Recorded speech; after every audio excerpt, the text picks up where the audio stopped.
verses 1 to 10. Early on Sunday morning, as the new day was dawning, Mary Magdalene and the other Mary went out to visit the tomb. Suddenly there was a great earthquake, for an angel of the Lord came down from heaven, rolled aside the stone, and sat on it. His face shone like lightning, and his clothing was as white as snow. The guards shook with fear when they saw him, and fell into a dead faint. Then the angel spoke to the woman. "Don't be afraid," he said. "I know you are looking for Jesus who was crucified.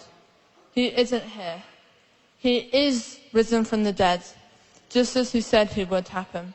Come, see where his body was lying. And now, go quickly and tell his disciples that he has risen from the dead, and he is going ahead of you to Galilee.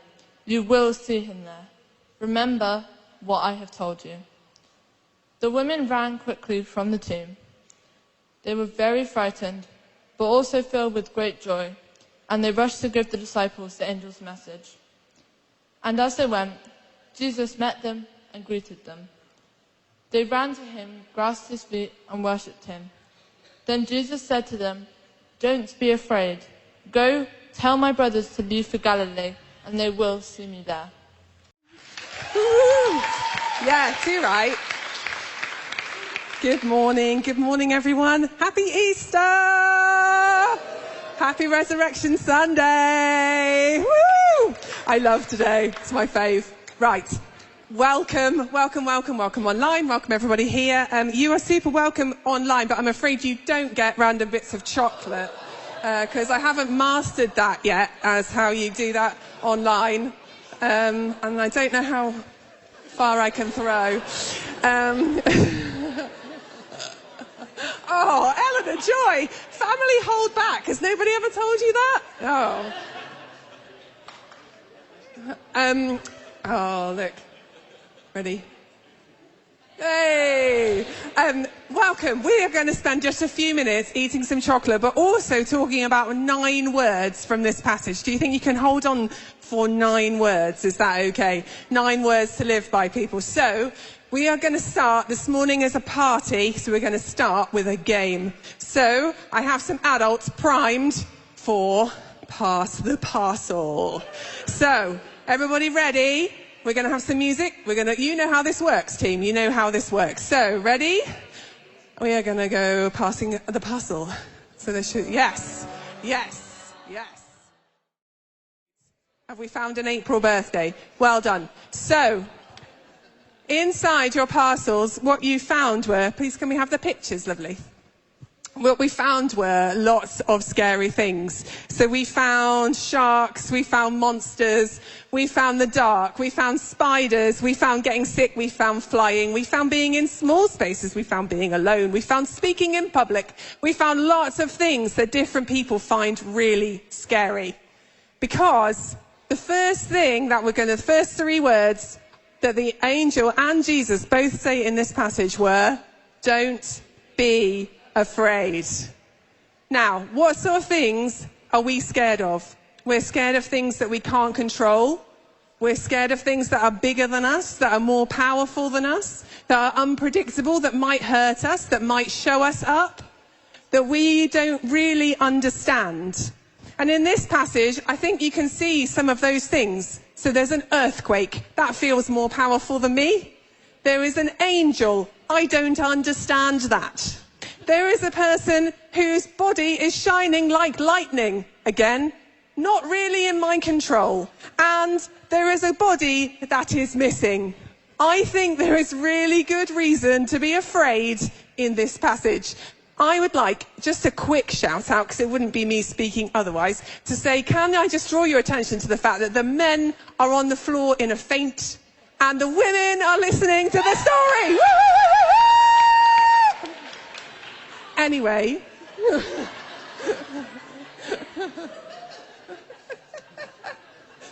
When we get face to face with Jesus, with all of his God on display, he can be really scary, because we realize how small we are, how far we are from his ideal of who we should be, how big the gap is between us and him in all his beauty. But the word today, because of Friday, Because of Friday, that doesn't matter anymore, because Jesus took all of that stuff, all of that mess, all of the stuff that keeps us separate, and he made a way for us to be friends. So we don't have to be scared of him anymore. Woohoo! We don't have to be scared of death anymore. We don't have to be scared of things we can't control anymore. We don't have to be scared of really big things anymore, because Jesus is constant and his face towards you is one of friendship. And he has gone before and he has paid the highest price to make a way for you to know him and to be in relationship with him. And so you'll find all the way through the Bible, Jesus, God, Holy Spirit, the apostles, the angels. If you read the Christmas story, don't be afraid comes up quite a lot. Because God's intention was always for him to know us intimately and to walk with us and to love us, not to be something that causes us to be afraid and hiding, but to be strong and free, clothed in him.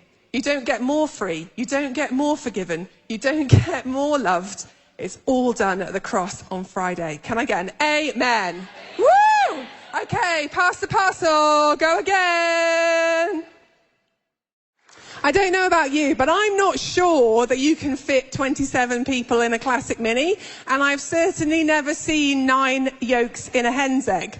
Sometimes, and I did actually try and find you pictures of the 27 people in a mini. Apparently they were all women. They did it on a drive from Brighton to London.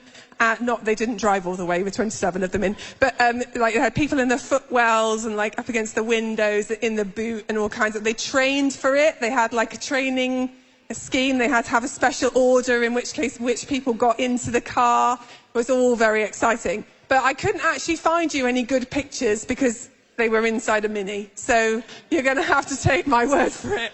So the next 3 words. So we've had don't be afraid. The next 3 words that I want to talk to you about for 2 seconds are come and see.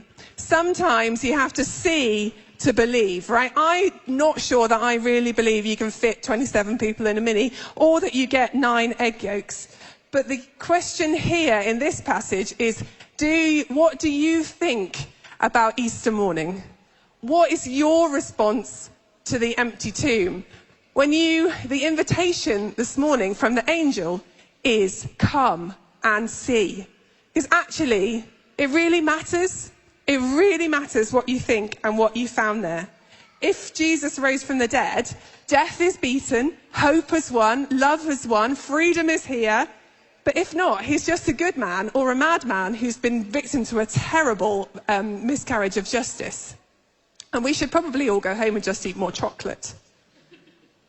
The invitation is to come and see, because what you decide will change your whole life. Or it should do. If Jesus rose, everything is different. And the rules, they've all changed. All of them. His upside down kingdom is here.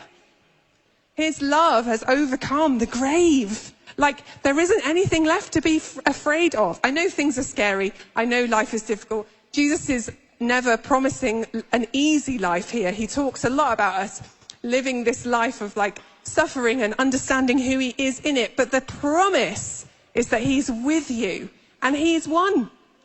I love that bit. There's an Israel Horton bit and he goes like, flip to the back of the book, we win! Sorry about that. But this is your opportunity to build your life on something that is strong and secure and outside of yourself and doesn't fail or fade or change or wither or burn away. He endures forever and ever and ever and ever and ever and ever. So, it really matters what you think about the tomb.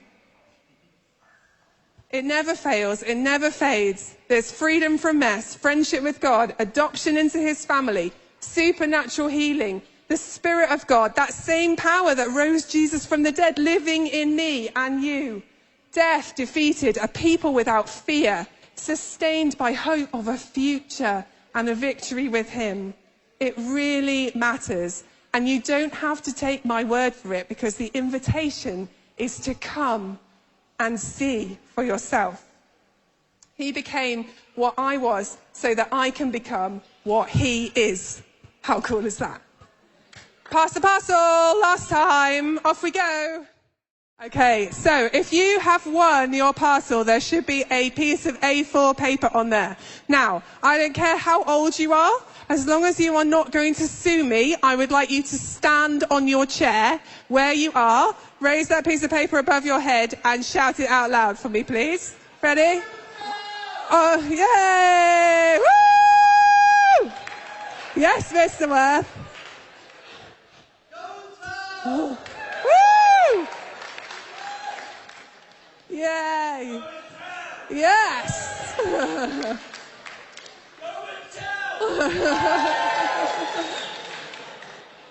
Well done. Woo! Can we give those guys a round of applause? That's very good. Well done. So the last 3 of our 9 words, go and tell. Go and tell that life has changed, that love has won, that hope has overcome, that Jesus is alive, that he is not dead, that his power lives in you. Go and tell.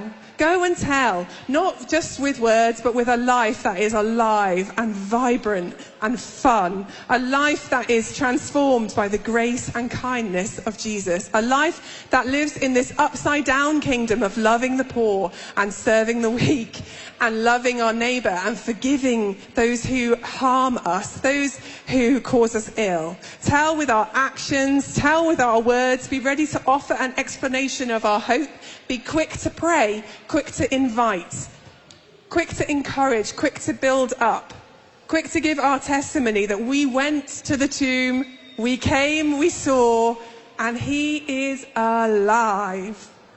Don't be afraid this morning. Jesus is looking for you, not because he's cross with you, but because he wants to be your friend and he's made a way for you to be all he ever made you to be. Come and see. Come and decide what you think, because it really has the opportunity and the potential to change everything. And go and tell that this risen Jesus who, like Claire said, demands our life and our all, there's just eggs flying around. He is here, and he is inviting all of us, everyone outside, our colleagues, our school friends, our classmates, our family, our grandparents, our kids. He's inviting all of us into this upside down kingdom full of life and hope, because he is alive. Don't be afraid. Come and see. Go and tell. Have a fabulous Easter.